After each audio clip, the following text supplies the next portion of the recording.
निर्दोष कैसे बने। तो कल हमने दोष के ऊपर चर्चा करी थी, कैसे सबकी आदत है, सारे जो बद्ध जीव हैं उनकी आदत है दूसरों में दोष देखने की और खुद को परफेक्ट समझने की। खुद में जो दोष है वो उसको नहीं दिखते हैं। तो कल हमने ये समझा था कि हमें देखना है कि हम में क्या दोष है और उसको उससे इम्प्रूव होने का प्रयास हमारा होना चाहिए। तो अभी वो कैसे होगा, तो नेक्स्ट प्रश्न, अगला जो प्रश्न है वो ये है कि कैसे निर्दोष बना जाए। तो ये हम सब में फॉल्ट्स हैं, हम सब में दोष हैं। तो निर्दोष बनने का मतलब दोष मुक्त होने का मार्ग क्या है। तो इसलिए पहले हमें समझना होगा कि दोष बेसिकली है क्या। है क्या ये। तो ये दरअसल क्या है, ये जो 3 गुणों का प्रभाव है वो ये दोष के रूप में हमें दिखता है। तो कोई सत्वगुण के प्रभाव में है, कोई रजोगुण के प्रभाव में है, कोई तमोगुण के प्रभाव में है, कोई तीनों गुणों के अलग अलग मिश्रण में जो है प्रभावित है। तो इसलिए हमें बहुत सारी वैरायटी दिखती है इस जगत में। तो ये सब क्या है, इन 3 गुणों से बना हुआ है। तो हम सबका जो शरीर है, मन, बुद्धि, अहंकार, ये सब जो है इन 3 गुणों से प्रभावित है। जिस गुण से प्रभावित है उसके अनुसार पर्टिकुलर दोष जो है हमें दिखते हैं। तो हर गुण में एक दोष है ना। उसका एक पॉजिटिव एस्पेक्ट भी है और नेगेटिव भी है। जो नेगेटिव जो है हमें दिखता है उसको हम दोष के रूप में देखते हैं। तो अभी जो पूरी वर्णाश्रम व्यवस्था है जो कि भगवान के द्वारा दी गई है, तो पूरी वर्णाश्रम व्यवस्था का उद्देश्य है कि कैसे जो जीवात्मा अभी तीनों गुणों के संपर्क में आके बहुत सारे उसमें दोष हो गए हैं, तो अभी कैसे वो निर्दोष हो सके। इसका मतलब तीनों गुणों से कैसे मुक्त हो सके।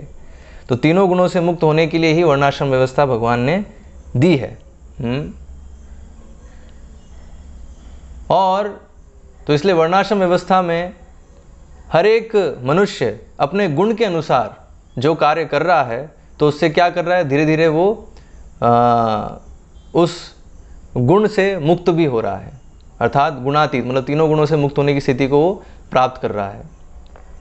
और यही कारण है, तो भगवद गीता में भगवान आखिरी अध्याय में 18वें अध्याय के, तो आज मैं बहुत सारे श्लोक जो है भगवद गीता के बोलने वाला हूँ। तो आप सबसे अनुरोध है कि एक पेपर और पेंसिल ले लीजिए, पेपर और पेन है, ताकि ये सारे श्लोक नोट कर लें और बाद में भगवद गीता यथारूप में जो इसके तात्पर्य है उसको आप भी ध्यान से पढ़ें, स्वाध्याय करें, तो इसको और अच्छे से समझ पाएंगे। ठीक है। तो भगवद गीता के 18वें अध्याय में आखिरी अध्याय जो है, तो उसमें भगवान बताते हैं कि जो 4 वर्ण हैं, ब्राह्मण, क्षत्रिय, वैश्य, शूद्र, तो उनके जो गुण हैं वो भगवान बताते हैं। जैसे ब्राह्मणों का बताया है, 42वें श्लोक में भगवान बता रहे हैं ब्राह्मणों का जो गुण है। शमो दमस तपः शौचम शांतिरार्जवमेव च ज्ञानम विज्ञानम आस्तिक्यम ब्रह्म कर्म स्वभावजम। तो ये जो है गुण बताए हैं। क्या है गुण? क्षमा मतलब शांत है ना, शांति। दमः मतलब सेल्फ कंट्रोल, इंद्रियों पे नियंत्रण। तपस्या में वो जो है तपस्या उनके लिए बहुत स्वाभाविक है, मतलब इंद्रिय भोग से विरक्ति। शौचम शुद्धता है ना, हर तरीके से शुद्ध रहते हैं, मतलब बाहर से भी और अंदर से भी। तो शौचम। फिर शांति टॉलरेंस, मतलब सहन शक्ति, सहनशीलता होती है उनमें। आर्जवम क्या बताया उनमें? ऑनेस्टी होती है बहुत। फिर ज्ञानम, और ज्ञान होता है, शास्त्रों का ज्ञान होता है। विज्ञानम क्या है? प्रैक्टिकल नॉलेज है ना, उस ज्ञान को कैसे अप्लाई करना है जीवन में वो भी उनको पता होता है। और आस्तिक्यम मतलब धार्मिक है ना, धर्म और अधर्म क्या है ये भेद वो कर सकते हैं। और सबको धर्म में वो मार्गदर्शन देते हैं। तो इस तरीके से जो है ब्राह्मणों के गुण बताए। तो क्या भगवान बता रहे हैं, ब्रह्म कर्म स्वभावजम, तो इन गुणों के अनुसार उनका कार्य है, जो कि उनके लिए इस गुण से ही वो कार्य उनके लिए उत्पन्न हुआ है। फिर 43वें श्लोक में भगवान क्षत्रिय के गुण बता रहे हैं, शौर्यम तेजो धृतिर्दाक्ष्यम युद्धे चापे पलायनम दानम ईश्वर भावश्च क्षात्रम कर्म स्वभावजम। हाँ, तो शौर्यम, हाँ, तो जो क्षत्रिय है तो क्या हीरोइज्म होता है उसमें, है ना, हीरो। हाँ, वो डरता नहीं है किसी भी चीज़ में, हाँ, किसी से भी डरता नहीं है। कोई भी अगर गलत चीज़ है तो उसके लिए वो लड़ता है। हाँ, और तेज, उसमें फिर शक्ति है वो लड़ने के लिए। धृति, डिटर्मिनेशन, दृढ़ संकल्प है। दाक्ष्यम, और दाक्ष्यम का अर्थ क्या, रिसोर्सफुलनेस। रिसोर्सफुलनेस मतलब उसके पास सेना है ना, सेना है, संपत्ति है, रिसोर्सेज है मतलब, हाँ, युद्ध करने के लिए। युद्धे, है ना, और युद्धे चाप पलायनम, और युद्ध जब होगा तो उसमें वो भागेगा नहीं। हाँ, और दानम, हाँ, बहुत दान देने की प्रवृत्ति रहती है। ईश्वर, और ईश्वर नियंता होने, कंट्रोलर होने का भी बहुत भाव रहता है। तो ये जो है क्षात्रम कर्म स्वभावजम, क्षत्रियों का जो है ये गुण रहता है। इसके अनुसार फिर उनका कार्य है एडमिनिस्ट्रेशन का। फिर 44वें श्लोक में भगवान फिर बता रहे हैं वैश्यों के गुण। वैश्य और शूद्र के गुण एक साथ इस श्लोक में भगवान बता रहे हैं। कृषि गौरक्षा वाणिज्यम वैश्य कर्म स्वभावजम परिचर्यात्मकम कर्म शूद्रस्यापि स्वभावजम। हाँ, तो कृषि गौरक्षा, तो वैश्यों का कार्य क्या है, कृषि, खेती करना, और गौरक्षा, गाय का पालन करना। तो हम देखते हैं वृंदावन में नंद महाराज जो हैं वो ऐसे ही जो हैं वैश्य कम्युनिटी के थे। तो वो यही कार्य कर रहे थे, खेती और गौरक्षा, है ना, गाय का पालन। तो हम देखते हैं नंद महाराज के पास कितनी गाय थी, 9 लाख गाय थी उनके पास। हाँ, तो वहाँ वर्णन आता है भागवतम में, जब भगवान 6 साल के होते हैं तो जो जितनी भी जो गाय है उनको ले जाना, चराना, हाँ, ये सारा जो कार्य है, उनका ध्यान, उनकी देखभाल रखना, ये जो सेवा है वो कृष्ण और बलराम को सौंपी जाती है। तो वहाँ वर्णन है कि भगवान को सारे गायों के नाम याद रहते हैं। हाँ, और सबको जो है वो ऐसे मतलब पर्सनली सबका ध्यान रखते थे। एनीवेज, तो इसलिए भगवान भी दिखा रहे हैं कैसे जो वैश्य कम्युनिटी है तो उनका मुख्य कार्य क्या है, कृषि, खेती करना। खेती से जो है मनुष्य समाज की जो मूलभूत आवश्यकता है वो उसका उत्पादन होगा। हाँ, और गौरक्षा करना और वाणिज्य। तो इससे कृषि और गौरक्षा से जो भी उत्पादन हो रहा है तो खुद की आवश्यकता से जब अधिक है तो उस अधिक मात्रा का फिर ट्रेड भी कर सकते हैं, तो वाणिज्यम। तो ये क्या है, वैश्य कर्म स्वभावजम। फिर परिचर्यात्मकम कर्म शूद्रस्यापि स्वभावजम। तो शूद्र जो हैं उनका क्या कार्य है कि इन तीनों की सेवा करना। जो ब्राह्मण क्षत्रिय वैश्य हैं उनको असिस्ट करना। तो ये शूद्रों के लिए, क्योंकि वो इन तीनों में से कोई भी कार्य नहीं कर सकते तो इसलिए स्वाभाविक है फिर तीनों को वो असिस्ट करेंगे। फिर अभी 45वें श्लोक में भगवान बहुत इंपॉर्टेंट चीज़ कह रहे हैं, जो कि मतलब आगे बता रहे हैं भगवान। हाँ, फिर वो उस चीज़ को, उस कंसेप्ट को स्थापित कर रहे हैं, इस तथ्य को, जो कि आजकल लोग नहीं समझते हैं।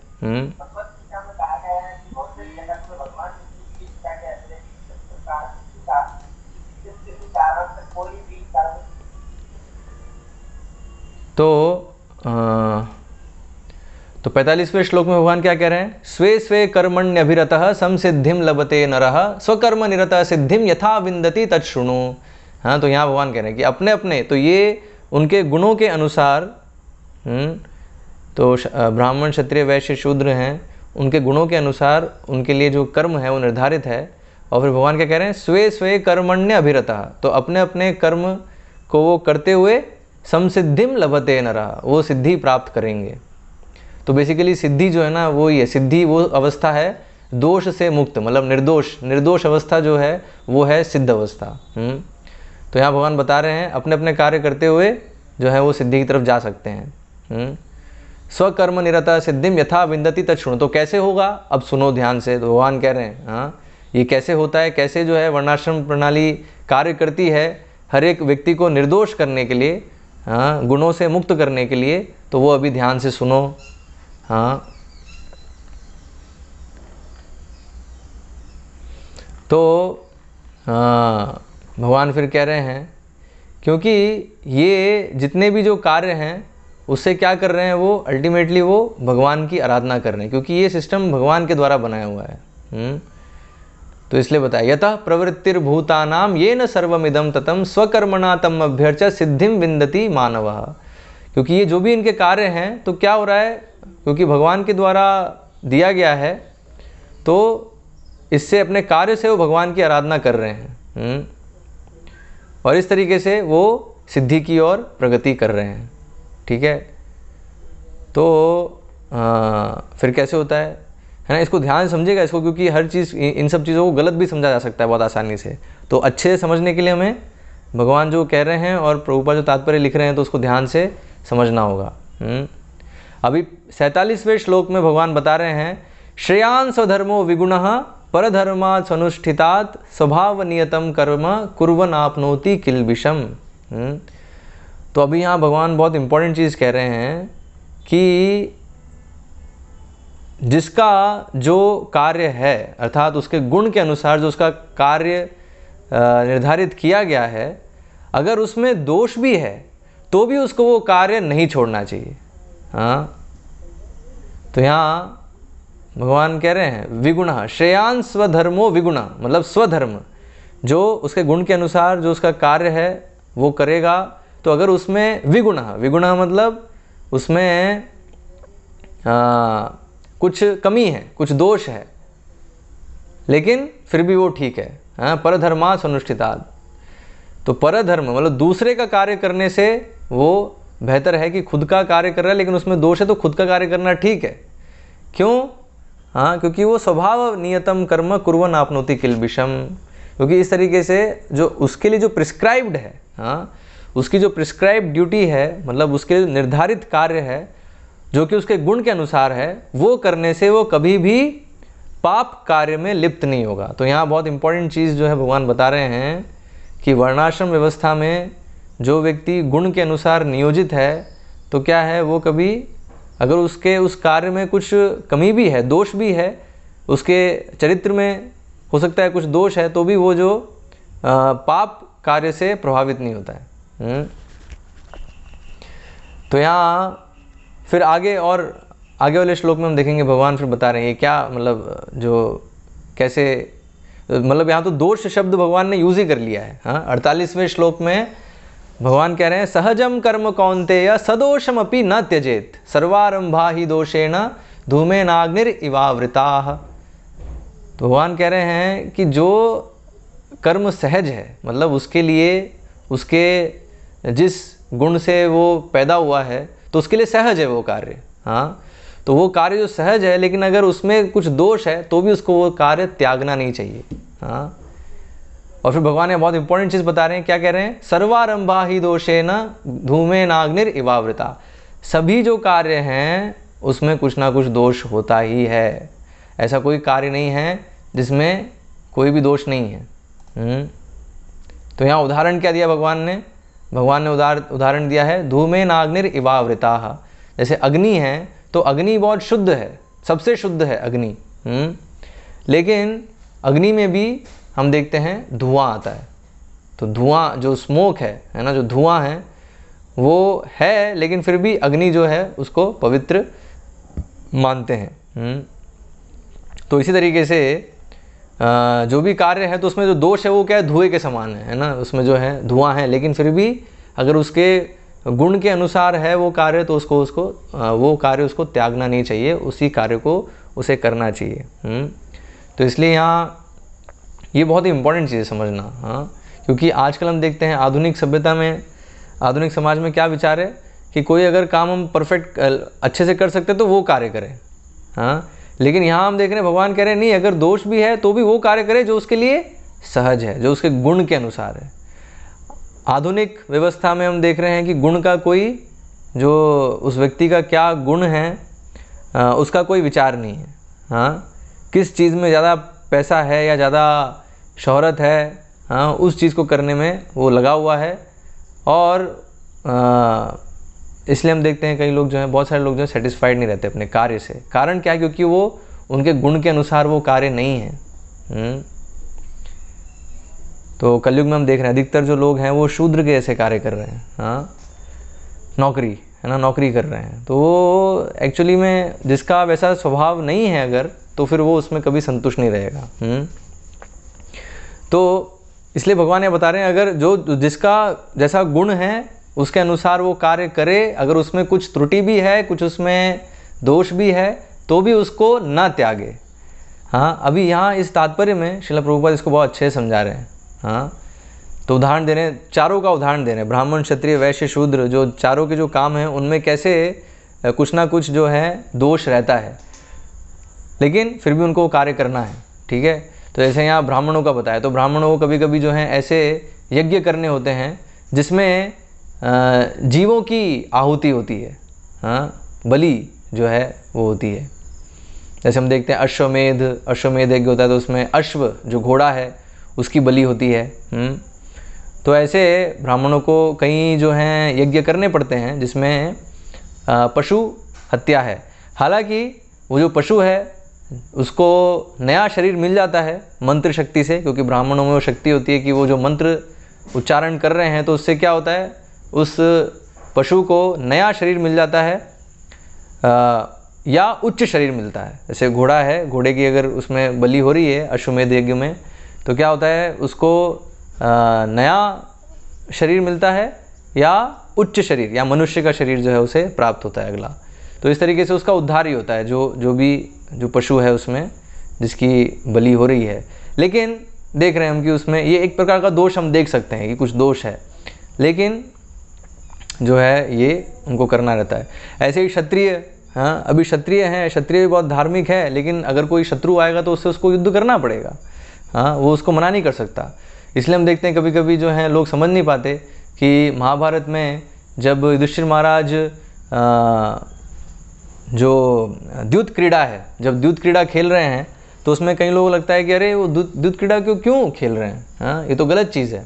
लेकिन एक्चुअली यही है, अगर क्षत्रिय को किसी ने चैलेंज किया है, हाँ, तो वो उसको मना नहीं कर सकता। तो वहाँ जो कौरव हैं, कौरवों ने चैलेंज किया युधिष्ठिर महाराज को, तुम आओ हमारे साथ खेलो गेम जो ये द्यूत क्रीड़ा है, और उसमें देखो हम तुमसे जीतेंगे, है ना, हम तुम्हारे ऊपर विजय प्राप्त कर लेंगे। तो ऐसे चैलेंज करने पे और ख़ासकर धृतराष्ट्र के आमंत्रण पे जो है युधिष्ठिर महाराज को वो जो है उस चैलेंज को स्वीकार करना पड़ा। इसलिए वो जो है द्यूत क्रीड़ा के लिए वो रेडी हुए, है ना। तो ये हम देख रहे हैं। तो अगर शत्रु अगर ललकार रहा है तो क्षत्रिय उसको मना नहीं कर सकता।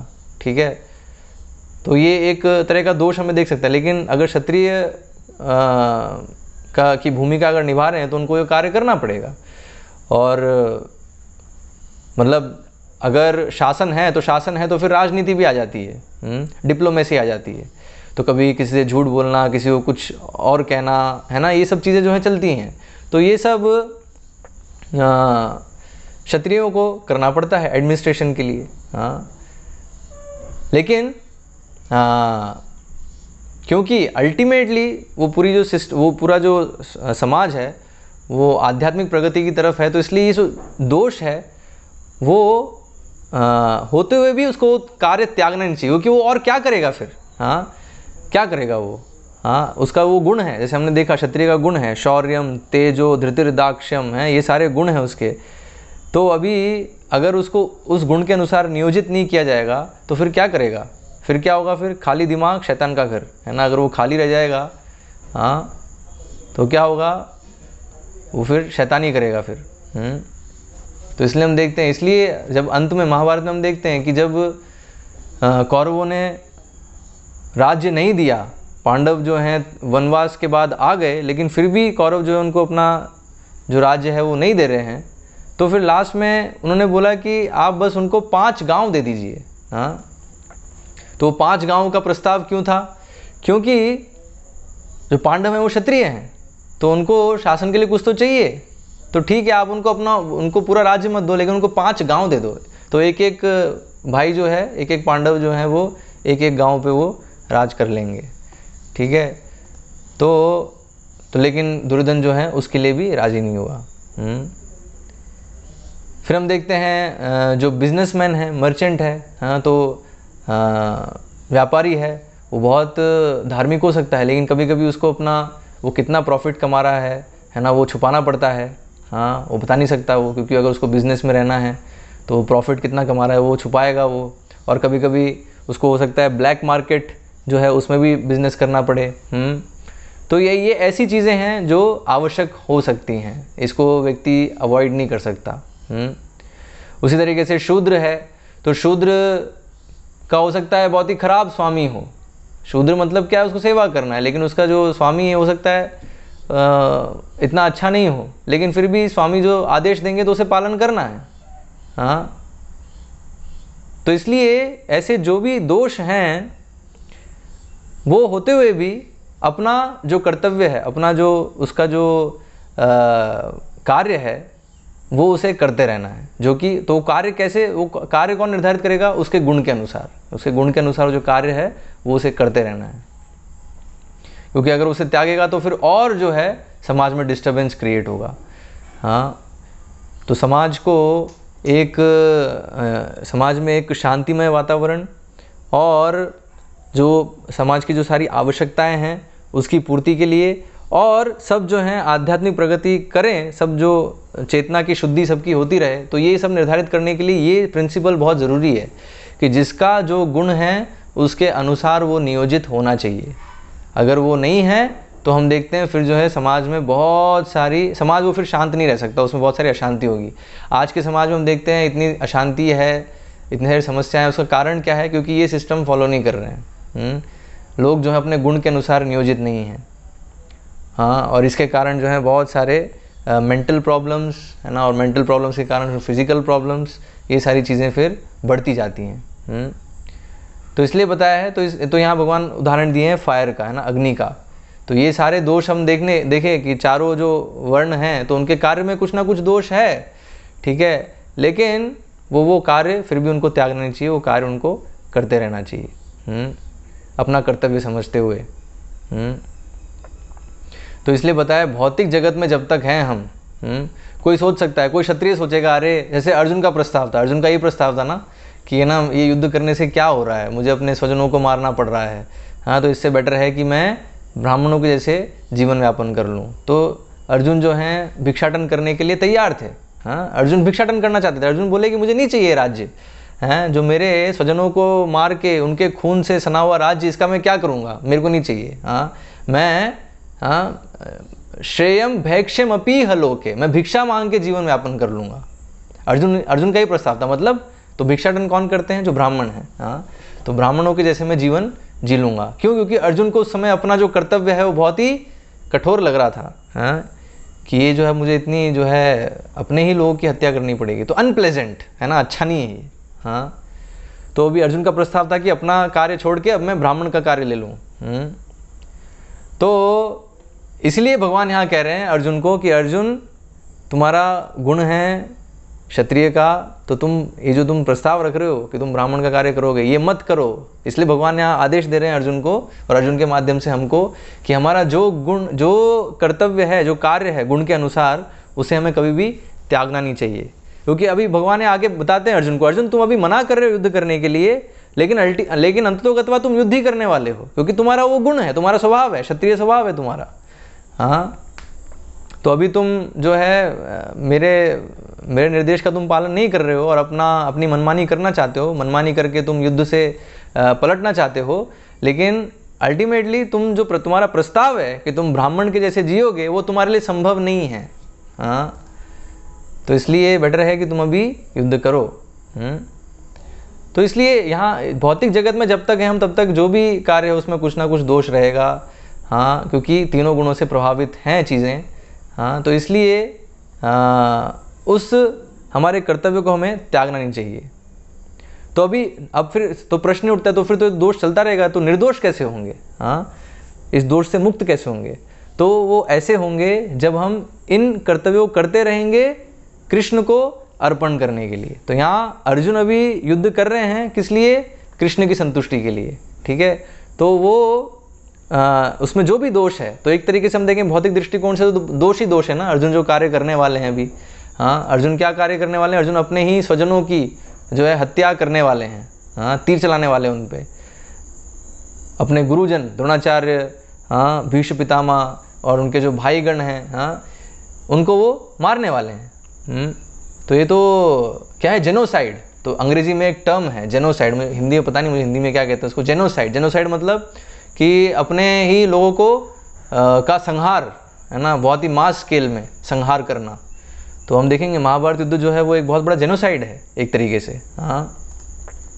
तो भौतिक दृष्टिकोण से तो बहुत इतना जो है अच्छा नहीं है, लेकिन क्योंकि कृष्ण के आदेश पे वो कर रहे हैं, तो इसलिए क्या है, उसमें जो भी दोष है वो पूरा शुद्ध हो जाता है, हाँ। तो अगर कृष्ण की संतुष्टि के लिए वो कार्य किया जा रहा है, तो उसमें जो भी दोष है वो सब जो है वो क्या हो जाता है, वो सब गायब हो जाता है, वो मतलब वो रहता नहीं है फिर वो दोष, हाँ। तो इसलिए बताया है कि हमारे नेचुरल जो कार्य हैं, जो गुण के अनुसार है, उसमें कुछ भी अगर समस्या है, कुछ भी अगर उसमें प्रॉब्लम आ रही है, तो उसको छोड़ना नहीं है ना, उसको करते रहना है, उस समस्या को सॉल्व करने का कोशिश करना है, हाँ। और भगवान का ध्यान करते हुए, तो भगवान अर्जुन को क्या बोले? माम अनुस्मर्य युद्ध चा, मेरा स्मरण करते हो तुम युद्ध करो। तो ये मतलब इंस्ट्रक्शन है सबके लिए। तो अर्जुन क्षत्रिय हैं, तो इसलिए भगवान कह रहे हैं मेरा स्मरण करते हो युद्ध करो। तो ऐसे ही ब्राह्मण हैं, तो ब्राह्मण के लिए कि ठीक है, कृष्ण का स्मरण करते हुए अपने सारे जो हैं पठन पाठन यजन याजन ये सारे कार्य करो, हाँ। ऐसे ही वैश्य के लिए जो है इंस्ट्रक्शन कि तुम कृषि और गौरक्षा कर रहे हो, तो कृष्ण का स्मरण करते हुए कृषि और गौरक्षा करो।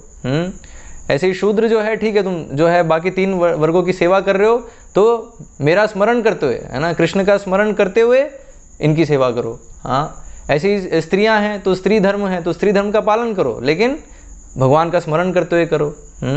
तो इस तरीके से सबके लिए जो है ये आदेश है कि अपना जो गुण के अनुसार, अपने गुण के अनुसार जो कर्तव्य है उसको करें, लेकिन कृष्ण का स्मरण करते हुए। तो क्या है, उसमें जो भी दोष है वो उससे फिर धीरे धीरे हम निर्दोष की तरफ चलते जाएंगे, सिद्धि की तरफ हम आते जाएंगे। तो यहाँ प्रभुपाद लिखते हैं कि जब इस तरीके से जो भी हम कार्य कर रहे हैं नियत कर्म के अनुसार, तो उसका जो रिजल्ट है, उसका जो फल है, वो हम भगवान को अर्पण करते हैं, भगवान के लिए उसको करते हैं, हाँ।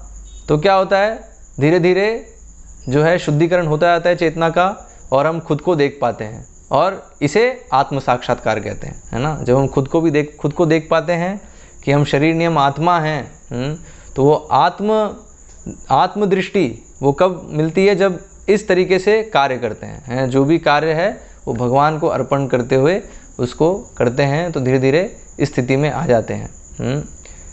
अभी ये जो अवस्था है, निर्दोष वाली जो अवस्था है, हाँ, तो उसका 5वें अध्याय में, भगवद गीता के 5वें अध्याय में, 5वें अध्याय के 19वें श्लोक में, 5.19, ठीक है। तो आप लोग नोट कर सकते हैं, बाद में इसका तात्पर्य आप लोग खुद भी पढ़िएगा तो और अच्छे समझ में आएगा। तो इसमें भगवान ने निर्दोष जो शब्द हैं वो उपयोग कर रहे हैं, और बता रहे हैं कि जो ऐसे निर्दोष हैं, दोषों से मुक्त हो गए हैं, तो उनके क्या लक्षण हैं, उनके क्या गुण हैं। तो यहाँ भगवान क्या बता रहे हैं? भगवान कह रहे हैं, इहैव तैर्जितः सर्गो येषां साम्ये स्थितं मनः निर्दोषम ही समम ब्रह्म तस्मात् ब्रह्मणि ते स्थिताः। हाँ, तो यहाँ भगवान कह रहे हैं निर्दोषम ही समम ब्रह्म, है ना, वो निर्दोष हो जाते हैं, ब्रह्म के समान हो जाते हैं। तस्मात् ब्रह्मणि ते स्थिता, क्योंकि वो ब्रह्म में स्थित रहते हैं। कौन है? हाँ, येषां साम्ये स्थितं मनः, जिनका मन जो है स्थिर है। तो यहाँ बताया है ना, जिनका मन सुख दुख और जितने भी जो द्वंद्व हैं इस जगत के, उसमें जिनका मन स्थिर रहता है, अर्थात सुख है तो ऐसा नहीं कि बहुत हर्षित हो गए, दुख है तो ऐसा नहीं कि बहुत दुखी हो गए, सुख और दुख में समभाव जिनका रहता है, हाँ। तो बताया है दरअसल वो जो हैं इस स्थिति को आ गए, मतलब उन्होंने तीनों गुणों को पार कर लिया है, मतलब दोष मुक्त वो भी हो गए, निर्दोषम। इसलिए यहाँ शब्द भगवान यूज़ करें निर्दोषम। निर्दोषम मतलब कि वो अभी तीनों गुणों के प्रभाव से मुक्त हैं, जन्म मृत्यु के चक्र से वो मुक्त हैं। मतलब इस शरीर को त्यागने के बाद वो भगवत धाम जाने वाले हैं। और यहाँ जब तक इस जगत में है तब तक उनमें ये गुण दिखेंगे। क्या गुण दिखेगा? कि जो उनका मन है वो स्थिर रहेगा, हर स्थिति में जो है स्थिर रहेगा।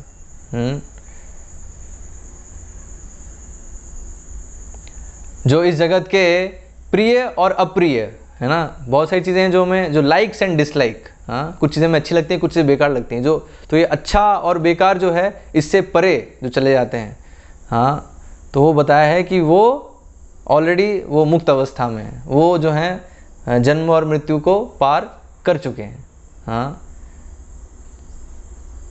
तो ये इसलिए बताया such person are to be considered already liberated, है ना। ऐसे जो लोग हैं तो ये लोग इतने आसानी से नहीं दिखेंगे इस जगत में। इस जगत में ऐसे लोग बहुत कम हैं, हाँ। ऑफ कोर्स जो भक्त हैं, शुद्ध भक्त हैं, वो इस स्थिति में हैं। तो हम सबका प्रयास है इस स्थिति को प्राप्त करने का, ठीक है। तो भक्ति योग से धीरे धीरे हम जो है स्थिति को प्राप्त कर पाएंगे। जितना व्यक्ति अपने आप को तीव्र भक्ति योग में लगाएगा उतना जल्दी स्थिति को प्राप्त कर पाएगा। और जितना हम तीव्र भक्ति योग में नहीं लगेंगे, अर्थात थोड़ा कर लिया भक्ति, है ना, थोड़ा कर लिया, थोड़ा इंद्रिय भोग भी कर लिया, तो फिर जो है ये स्टेज आने में बहुत जन्म जन्मांतर भी लग सकते हैं। फिर आगे 20वें श्लोक में भगवान ये बता रहे हैं, हाँ, कि ये क्या अर्थ है, हाँ, स्थिर होने का, हाँ, कि निर्दोषम ही समम ब्रह्म तस्मात् ब्रह्मणि ते स्थिता। इसका अर्थ क्या है, हाँ, तो बताया न प्रहर्ष्येत प्रियम प्राप्य नो द्विजेत प्राप्य चा प्रियम स्थिर बुद्धिर सम्मूढ़ो ब्रह्मविद ब्रह्मणि स्थितः। हाँ, तो ये है कि वो जो है कुछ बढ़िया कुछ हो गया तो उससे ना तो बहुत ज़्यादा हर्षित होते हैं, और कुछ अगर बहुत बुरा हो गया तो उससे ना तो वो बहुत उसका दुख मनाते हैं, नहीं। हाँ, क्यों? क्योंकि उनको भगवान के विषय में पता है, पूरी तरीके से वो कृष्णा कॉन्शियस हैं, तो इसलिए वो इन सब चीज़ों से प्रभावित नहीं होते।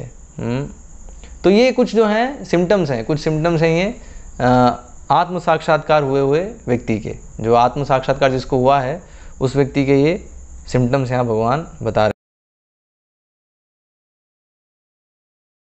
शुद्ध भक्ति में स्थित है वही निर्दोष अवस्था में है, और जब तक उस अवस्था में नहीं है तो फिर क्या है, दोष वाली अवस्था है फिर, हाँ। तो इसलिए बताया है, इसलिए हमें टॉलरेट करना है एक दूसरे को। बेसिकली हम में भी दोष हैं और जो दूसरे जो लोग हैं उनमें भी दोष है, लेकिन हम जो जिस प्रोसेस में है, भक्ति योग के प्रोसेस में हैं, तो उससे क्या है, हम धीरे धीरे दोष मुक्त होने के रास्ते में हैं। और कैसे होता है वो यहाँ बहुत ही टेक्निकली उस चीज़ को बताया है कि कैसे जब भगवान को अर्पित करते हुए हम सारे कार्य करते हैं तो धीरे धीरे जो ये सारे दोष हैं उससे हम मुक्त हो जाते हैं। और जब उस दोष से मुक्त हो गए तो उसमें फिर क्या सिम्टम्स है, कैसे पता चलेगा कि हम दोष से मुक्त हो गए हैं? तो ये 5वें अध्याय में 19वें श्लोक से भगवान बता रहे हैं उसके गुण। तो पहला गुण बताया है कि मन जो है समभाव रहता है, मन जो है विचलित नहीं होता है, वो विचलित नहीं होते किसी भी स्थिति में, है ना। और जो इस जगत में लाइक्स एंड डिसलाइक्स हैं, प्रिय और अप्रिय है, उससे वो प्रभावित नहीं होते। फिर आगे बताया है, और वो अंदर ही अंदर, जो अपने अंदर अत्यंत सुखम अक्षयम अश्नुते। 21वें श्लोक में भगवान बता रहे हैं, बाह्य स्पर्शे स्वशक्तात्मा विन्दत्यात्मनि यत् सुखम स ब्रह्म योग युक्तात्मा सुखम अक्षयम अश्नुते। तो ब्रह्म योग युक्त आत्मा, तो वो युक्त है ना, ब्रह्म से, भगवान से युक्त हैं। तो ऐसी जो आत्मा है तो क्या है, वो सुखम अक्षयम अश्नुते। अक्षयम, अक्षय मतलब अनलिमिटेड, अनंत सुख जो है उसका वो भोग करते हैं। तो ऐसा, तो कैसे वो, तो इसलिए वो जो बाह्य जो स्पर्श है ना, तो यहाँ इसलिए भगवान ये शब्द यूज कर रहे हैं, बाह्य स्पर्शे सशक्त आत्मा। तो बाह्य, जो बाह्य इंद्रियां है हमारी, उसके जो इंद्रिय विषय के संपर्क से जो आनंद मिलता है, अर्थात जैसे हमारी जो त्वचा है, त्वचा जब कुछ सॉफ्ट चीज़ को टच करती है तो हमें थोड़ा आनंद मिलता है, कोमल वस्तु को टच करने पे। आँखें हैं, कुछ अगर सुंदर दृश्य देखती है तो कुछ हमें मज़ा आता है उसमें, हाँ। तो इन सब चीज़ों से जो है वो विरक्त हो जाता है, इन सब चीज़ों से उसको प्रभावित नहीं, इन चीज़ों से वो आनंद नहीं लेता है। उसका आनंद किससे है? आंतरिक सुख से। तो इसलिए उसका जो सुख है वो कहाँ है, वो सुख है उसका अंदर, है ना। अंदर जो है आत्म, मतलब आत्मा की जो इंद्रियां हैं उससे जो है वो अत्यंत जो अनंत सुख है उसका वो अनुभव करता है। तो ये स्थिति है जो निर्दोषम, है ना, जो निर्दोष अवस्था को प्राप्त कर लिए हैं, हाँ, तो उनकी ये स्थिति है। तो यहाँ बताया यमुनाचार्य का उदाहरण दिया है। हाँ, यमुनाचार्य जो है वो ऐसे एक महान भक्त थे। हाँ, तो वो क्या कहते हैं, यदवधि मम चेतः कृष्ण पादार विंदे नव नव रसधाम्य उद्यतम रंतुमासीत तदवधि बत नारी संगमे स्मर्यमाने भवती मुख विकारः सुष्ठु निष्ठि वनम च।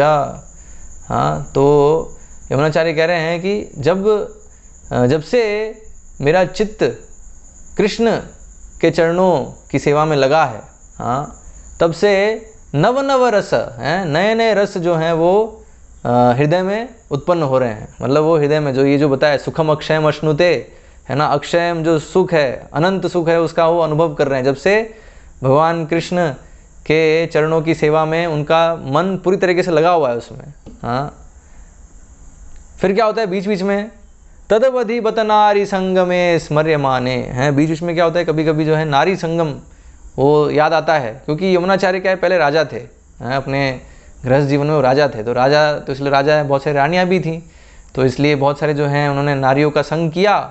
तो अभी वो बोल रहे हैं कि जब ऐसे जो नारी संग है उसका जब स्मरण आता है पहले का जो हुआ है और ऐसी जो इच्छा है वो जब आती है तो क्या होता है, भवती मुख विकारः सुष्ठु निष्ठि वनम च, तो तुरंत जो है मुख तो जो है उस पर थूकने का मन करता है ना।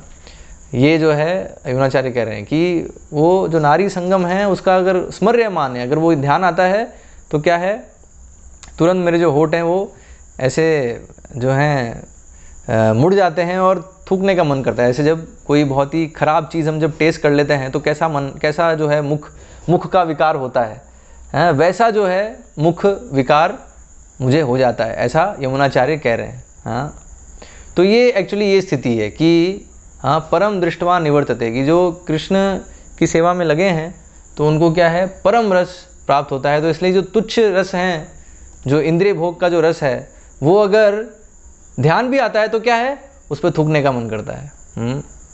तो ये उन्नत अवस्था है, ये उन्नत अवस्था है एक्चुअली। हाँ, ये हम सबका प्रयास है इस स्तर पे पहुँचने का। तो ये कब पहुँचेंगे, जब हम लगातार ऐसे ही, जैसे यहाँ यमुनाचार्य बता रहे हैं कि अपने मन को उन्होंने कृष्ण की सेवा में लगा रखा है पूरी तरीके से। तो ऐसे अगर हम अपने आप को पूरी तरीके से कृष्ण की सेवा में लगाए रखेंगे तो फिर ये स्थिति हम भी प्राप्त कर सकते हैं। तो यहाँ बताया कि है ना, जो ऐसे जो पूरी तरीके से कृष्णा कॉन्शियस व्यक्ति है तो वो क्या है, भगवान की दिव्य प्रेममयी सेवा में वो इतना एब्जॉर्ब्ड है कि वो जो भौतिक इंद्रिय सुख है उसको भूल ही जाता है वो। हाँ, तो भौतिक इंद्रिय सुख में जो सबसे हाईएस्ट जो बताया वो क्या है, नारी संग, है ना, स्त्री पुरुष आकर्षण जो है, मैथुन सुख है, वो सबसे हाईएस्ट है, वही सब चीज़ों का केंद्र है। हाँ, तो इवन उसको भी जो है भक्त जो है भूल जाता है। क्यों? क्योंकि कृष्ण की सेवा में जो मैथुन सुख में जो आनंद है, हाँ, वो उसको आप समझिए कि वो एक बूंद के समान है, और जो कृष्ण के चरणों की सेवा में जो आनंद है वो सागर के समान है। ठीक है, तो भी किसको जो है, कोई अगर सागर उसको मिल रहा है आनंद का, तो उसको छोड़कर कौन जो है बूंद के पीछे भागेगा, तो मूर्ख होगा वो। हाँ, तो भक्त जो है वो ऐसे मूर्ख नहीं है, इसलिए बताया है। योगी जो है वो बहुत बुद्धिमान है, और उसमें भी योगियों में जो भक्ति योगी है वो सबसे बुद्धिमान है। हाँ, जो कृष्ण का भजन कर रहे हैं, हाँ, यही क्या है वो एक श्लोक है, इसे बताया कि जो कृष्ण का भक्त है सही बड़ो चतुर। हाँ, कि जो कृष्ण भक्त है वो चतुर है। क्यों चतुर है? क्योंकि वो समझ गया है कि जो वास्तविक सुख है वो कहाँ है। हाँ, सुख का भंडार जो हम सब ढूंढ रहे हैं, वो भंडार जो है आनंद का, वो कहाँ है, वो उसे मिल गया है। कहाँ है वो श्री कृष्ण के चरणों में है। हाँ, ये वो समझ गया है, तो इसलिए वो उनके चरणों की सेवा में लगा रहता है, और ये जो है आनंद का भंडार उसे मिलता रहता है। तो क्यों जो है इस जगत के तुच्छ सुख के पीछे वो भागेगा। और ये बताइए, टेस्ट है दरअसल, ये जो है परीक्षा है कि हम कई बार पूछते हैं ना कि आध्यात्मिक उन्नति हमारी हो रही है, कैसे पता चलेगा? तो ऐसे पता चलेगा कि हम कितना जैसे ही जो इंद्रिय भोग का विचार आता है तो हमारा उस पर थूकने का मन कर रहा है, नहीं कर रहा है? हाँ, अगर अभी भी उसमें आसक्ति है तो इसका मतलब अभी जो है अभी बहुत दूर है हम। हाँ, प्रयास करते रहना है। लेकिन जिस समय ऐसा होगा कि अरे इंद्रिय भोग जो है, इंद्रिय भोग का विचार भी जो है उसमें हमें ऐसे जो है मुख्य विकार हैं, उस पर हमें बहुत ही ख़राब लगेगा, तो हमें समझना है कि हाँ अभी जो है हम उन्नति कर रहे हैं। फिर उसके बाद फिर सबसे उच्च अवस्था है, उसमें क्या है, इवन ऐसे जो विचार हैं वो भी नहीं आएंगे। हाँ, ऐसे जो इंद्रिय भोग के विचार हैं वो आएंगे ही नहीं। हाँ, तो वो जो स्थिति है वो स्थिति है निर्दोष स्थिति। तो इसलिए हमें जो है टॉलरेट करना है, एक दूसरे को समझना है। दोष तो हैं, हमें भी हैं, और जब तक हम साधक भक्त हैं, हाँ, जब तक हम इन तीनों गुणों से मुक्त नहीं हुए तब तक ये दोष रहने वाले हैं, किसी ना किसी प्रकार के दोष रहेंगे। तो इसलिए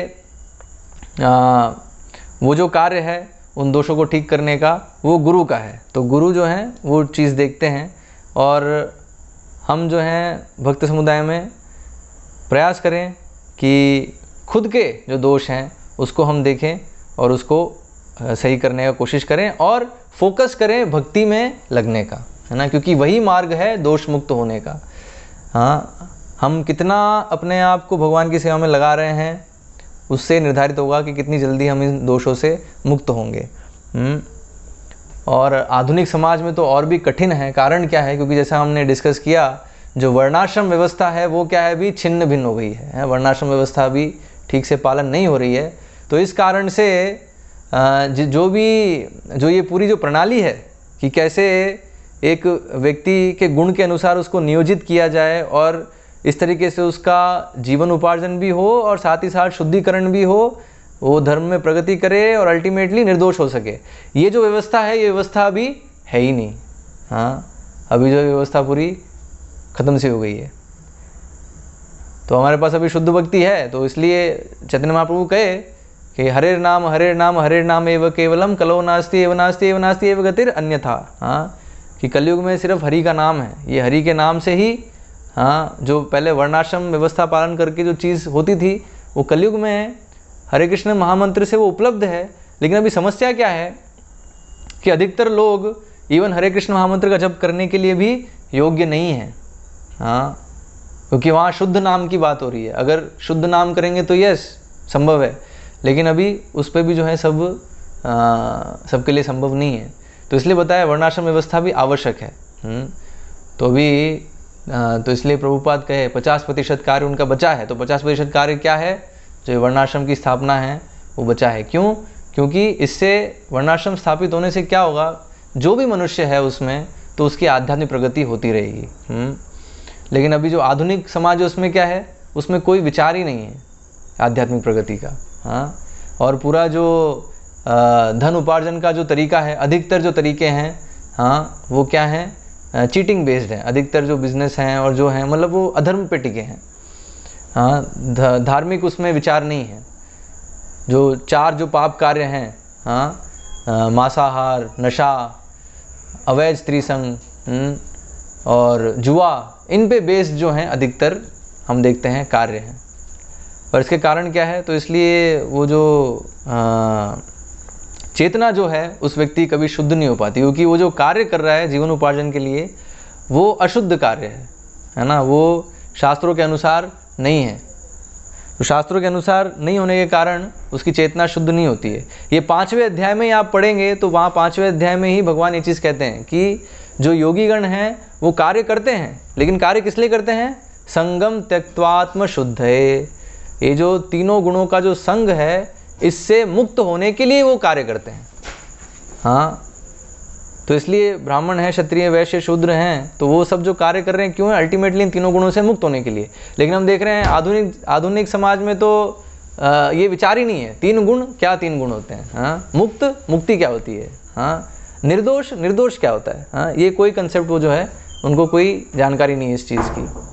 लेकिन वर्णाश्रम व्यवस्था में जो है ये पूरी समझ है, क्योंकि वर्णाश्रम व्यवस्था बना है भगवत गीता के आधार पे हैं। भगवत गीता में ही भगवान कह रहे हैं चातुर्वर्ण्यम मया सृष्टम गुण कर्म विभागशः हैं। जो ये 4 वर्ण हैं वो मेरे द्वारा ही बनाए हैं, कैसे? गुण और कर्म के आधार पे। तो इसलिए इसको हटा नहीं सकते, ये हमेशा रहेगा। इसलिए हम देखते हैं कोई भी समाज हो उसमें ये 4 जो विभाग हैं वो रहेंगे ही रहेंगे। नाम अलग कर सकते हैं, हाँ, एक जो इंटेलेक्चुअल क्लास होगा, एक एडमिनिस्ट्रेटिव क्लास होगा, एक जो है प्रोडक्टिव क्लास होगा जो प्रोड्यूस करेगा, हाँ, और एक जो है लेबर क्लास होगा। ये जो है 4 वर्ग हमेशा रहेंगे समाज में, क्योंकि अगर ये नहीं होंगे तो फिर समाज सही से सिस्टमेटिकली ऑर्गेनाइज हो ही नहीं सकता। तो वर्णाश्रम व्यवस्था क्या है? उसमें ये ऑर्गेनाइजेशन है कृष्ण को केंद्र में रख के, ठीक है। और फिर शास्त्रों के अनुसार फिर पूरे उनको बताएं कि क्या क्या कर्तव्य हैं हर एक वर्ग के, और वो कर्तव्य करते हैं, ठीक है। उसमें कुछ दोष है तो भी वो कर्तव्य करने से वो लोग धीरे धीरे उस दोष से मुक्ति के मार्ग पे हैं। तो इसलिए हम देख रहे हैं यहाँ पे 18वें अध्याय को हम अगर ध्यान से पढ़ेंगे, हाँ, तो उसमें हमें दिखता है कि वर्णाश्रम व्यवस्था कितनी इंपॉर्टेंट है मनुष्य समाज के लिए। हाँ, इनफैक्ट बताया है जब तक वर्णाश्रम व्यवस्था नहीं है तो मनुष्य समाज है ही नहीं। हाँ, वो पशु है, द्विपाद पशु इसलिए बताया क्योंकि वर्णाश्रम व्यवस्था में उसको फिर संस्कार होते हैं, संस्कार होने से जो है वो मनुष्य बनता है। नहीं तो फिर क्या, पशु के स्तर पर रह जाते हैं। तो पशु क्या है? पशु सिर्फ अपनी शारीरिक आवश्यकताओं के विषय में ही सोच सकता है, उससे ऊपर वो सोच नहीं सकता है। तो वो जो मनुष्य जो सिर्फ शरीर के बारे में ही सोच रहा है तो फिर वो पशु है, वो जो है अभी मनुष्य बना नहीं, क्योंकि उसके संस्कार हुए नहीं। वो जो है उसके जो वर्णाश्रम व्यवस्था के अनुसार जो संस्कार होने थे उससे चेतना की शुद्धि होनी थी, चेतना की शुद्धि होने से जो लक्षण प्रकट होने थे वो लक्षण है ही नहीं। तो वो लक्षण क्या है? ये आध्यात्मिक जिज्ञासा होनी चाहिए, आध्यात्मिक प्रगति करने की जिज्ञासा होनी चाहिए। तो ये हमें दिखता नहीं है अभी। लेकिन एटलीस्ट जो भक्त समुदाय हैं तो उनको ये समझना है, और भक्त समुदाय में हमें जो है ये सिस्टम बहुत ज़रूरी है वर्णाश्रम व्यवस्था, क्योंकि इससे सभी जो मनुष्य हैं उस पर्टिकुलर सिस्टम में, तो जब भक्तों की बात करें तो भक्तगण हैं, तो वो लोग क्या हैं? वो सब